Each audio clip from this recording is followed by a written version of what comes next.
इसीलिए सत्ताओं पे बैठने वालों ने आपको वो इतिहास नहीं बताया कि अगर आप अपना इतिहास जाग जाते, आप उसको समझ जाते, तो वो सत्ता के ऊपर 19 साल और 16 साल कभी नहीं बैठ पाते। कि अगर हमने गलत आइकॉन को, गलत लोगों को सही समय पे अगर बता दिया होता, उनकी हैसियत बताती होती, तो आज हमारे बच्चे अकबर महान नहीं पढ़ते और महाराणा प्रताप महान पढ़ते। भारत का पहला शिक्षा मंत्री 99% लोग उसके बारे में नहीं जानते। और यह मैं नहीं कह रहा, उसने अपनी किताब में लिख के गया, हमने वो भी नहीं पढ़ी। भारत के पहले शिक्षा मंत्री जब पैदा हुए मक्का में, तो उनका बचपन का नाम था फिरोज बख्त। मैंने पहला ऐसा शख्स देखा कि बचपन से बुढ़ापे तक 4 नाम रखे उसने। जब वो जवान हुए तो उन्होंने अपना नाम मुइनुद्दीन रखा। जब राजनीति में आए तो अब्दुल कलाम रखा। लेकिन राजनीति में एक विशेष राजनीति करनी थी तो मौलाना अबुल कलाम आजाद हो गए। ये उनकी जाती शख्सियत की बात बता रहा हूं, लेकिन लार्जर पिक्चर क्या है, उन्होंने अपने जीते जी एक किताब लिखी है। उस किताब का नाम है India wins freedom. Oriental publication ने यह छापी है। आप सबने वही किताब पढ़ी है, लेकिन उसमें एक चीज कही गई वो नहीं पढ़ी आपने। यह आदमी कितना बेईमान था, अपने जीते जी इसमें सच बोलने की हिम्मत नहीं थी, क्योंकि उसको अपना एजेंडा पूरा करना था, इसलिए सच नहीं बोला। यह मक्कार आदमी 1958 में वो अल्लाह मियां को प्यारे हो गए, लेकिन अपनी वसीयत के अंदर यह लिख के गया यह आदमी कि मेरे मरने के 35 साल बाद मैंने 30 पन्नों पे कुछ लिखा है, लेकिन मैं अपनी किताब में नहीं जोड़ सकता। मेरे मरने के बाद इन 30 पन्नों को मेरी किताब में जोड़ देना। ऐसा ईमानदार आदमी भारत का शिक्षा मंत्री था, जो अपने रहते हुए सच नहीं बोल पाया, अपने बारे में सच नहीं बोल पाया। उसने भारत की शिक्षा नीति में कौन सी सच्ची बात कही होगी, इससे बड़ा कोई झूठ हो सकता है। 1998 के अंदर सुप्रीम कोर्ट में केस चला, उनके वारिसों ने केस जीत लिया।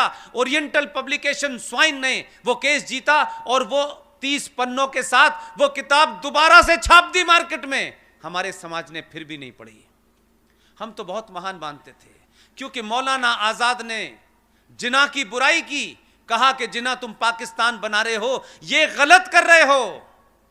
मुझे जिना से कोई शिकायत नहीं है, मुझे असदुद्दीन ओवैसी से कोई शिकायत नहीं है, मुझे इस देश के सेकुलर मक्कार मुसलमान से शिकायत है। उसने यहां रह करके जिना से ज्यादा खतरनाक काम किया। 90 के अंदर वो किताब छपी, पूरे मार्केट से किताब गायब हो गई।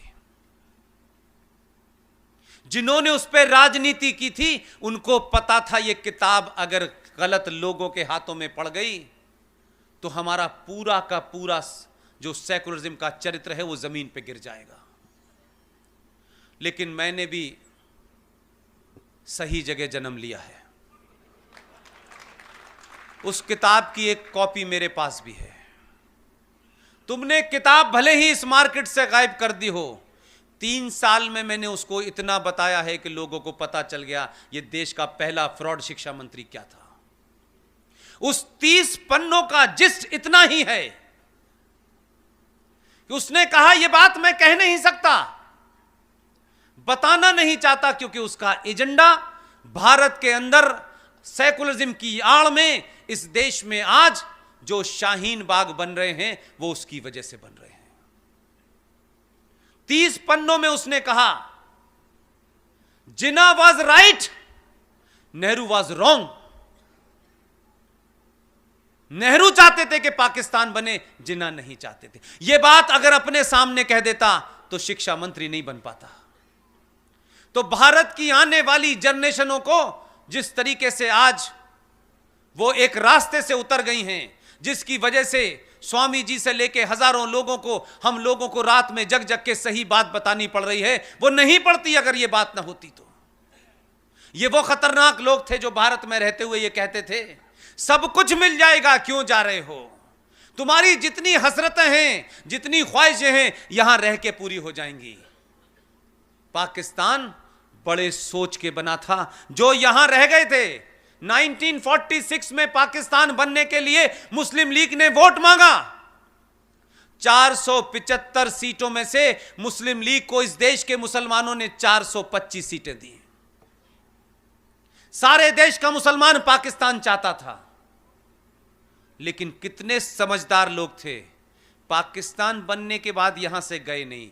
आपके बॉर्डर पे एक इस्लामिक मुल्क बनवा करके, एक आर्मी लगवाने के बाद, एक ईस्टर्न बॉर्डर पे आपके एक पाकिस्तान इस्लाम बनाने के बाद यहां से नहीं गए। इसीलिए अलीगढ़ यूनिवर्सिटी में जब मेरे बड़े भाई हुआ करते थे, मैं स्कूल में छोटा होता था तो एक नारा लगता था, वो मैं कभी समझ नहीं पाता था कि इस नारे का मतलब क्या है, क्योंकि मेरी जिंदगी सुबह से लेकर शाम तक कुरान, इस्लाम, नमाज, हरिया और शरीफ में से गुजरती थी। उस वक्त ये नारा बड़ी आसानी से लगता था बीच बीच में कि लड़ के लिया है पाकिस्तान, हंस हंस के लेंगे हिंदुस्तान। आज 70 सालों के बाद इस देश को पता चल रहा है कि जो यहां हैं वो इसी संविधान का हिस्सा बनके, इसी डेमोक्रेसी का इस्तेमाल करके उन्होंने एक आदर्श सत्ता इस देश में स्थापित कर ली थी। आज जो लोग धरने पे बैठे हुए हैं उनका सबसे बड़ा संकट है 1000 या नहीं राजा दाहिर सेन के बाद। अगर आपने सही इतिहास भी पढ़ा होता और स्कूलों और कॉलेजों में भी नहीं पढ़ाया गया होता, तब भी आप उन किताबों को पढ़ लेते जो मार्केट में मौजूद हैं, तो यह दिन देखना नहीं पड़ता आपको। आज सत्ताएं आती तो इस देश को विश्व गुरु बनाने वाले रास्ते पे ले जाती। आज जो सत्ताएं आ रही हैं, पुराने कुकर्मों को वो साफ करते करते 5 साल बीत जाते हैं और भारतीय राजनीति में हर 5 साल के बाद वोट लेने जाना पड़ता है और वोट का डेमोग्राफी का बदलाव तेजी से हो रहा है। यही कारण है कि राजा दाहिर सेन की कहानी आपने इसलिए नहीं पढ़ी कि सिंध आपके जनगण मन के अंदर तो आता है, लेकिन सिंध का आखिरी राजा, वो हिंदू राजा जिसका नाम राजा दाहिर सेन था, उसका इतिहास पढ़ा होता तो आप खड़े होकर के ये छोटे भाई का पजामा, बड़े भाई का कुर्ता पहने हुए इधर से उधर घूम रहे हैं। ऐसा लगता है सारा ज्ञान इन्हीं को है। इनका कॉलर पकड़ के पूछते, बेशरम मक्कारों, जरा ये तो बताओ, तुम हमें काफिर कह रहे हो? हम काफिर हैं। कुरान शरीफ में 30 आयतों में 34 बार काफिर का जिक्र आया है। हमें काफिर बता के तुम मार रहे हो? जरा शर्म करो, अपने गरेबान में झांको जरा। तुम्हें अपनी औकात का पता नहीं है। तुम बहुत बौने लोग हो। छुपाने से, किताबें छुपाने से इतिहास नहीं बदलेगा। राजा दाहिर सेन सिंध का एकमात्र वो राजा था जिसने प्रॉफिट मोहम्मद, जो इस्लाम के पैगंबर थे, उनके नवासों के नवासों को अपने यहां शरण दी, अपने यहां छुपाया। और एक मुसलमान जिसका नाम था मीर कासिम, उसने राजा दाहिर सेन पे हमला किया। राजा दाहिर सेन के घर में पति, बीवी, पत्नी, मां, बेटी सबको मारा। राहिर ज्यादा सेन से कोई मार दिया, लेकिन राजा दाहिर सेन का डीएनए देखिए 5000 साल पुराना। उसने अपने घर में प्रॉफिट मोहम्मद साहब के नवासों को शरण दी थी। तब वोट बैंक की राजनीति नहीं थी और सेकुलरिज्म नहीं था। यह हमारे डीएनए का हिस्सा है। हमने नहीं देखा कि वो कौन हैं। वो इस्लाम के मानने वाले हैं और इस्लाम मूर्ति पूजा के खिलाफ खड़ा हुआ है और मूर्ति पूजकों को तुम मुशरिक कहते हो, तुम काफिर कहते हो। हमने तब भी अपना धर्म निभाया था। मुझे दुख इस बात का है, आप वहां से चले थे। 1000 साल में चंद राजाओं के डर के सामने, उनकी तलवार के सामने आपने शलवार पहन ली। आपने जजिया से बचने के लिए आपने धर्म छोड़ के मजहब इख्तियार कर लिया।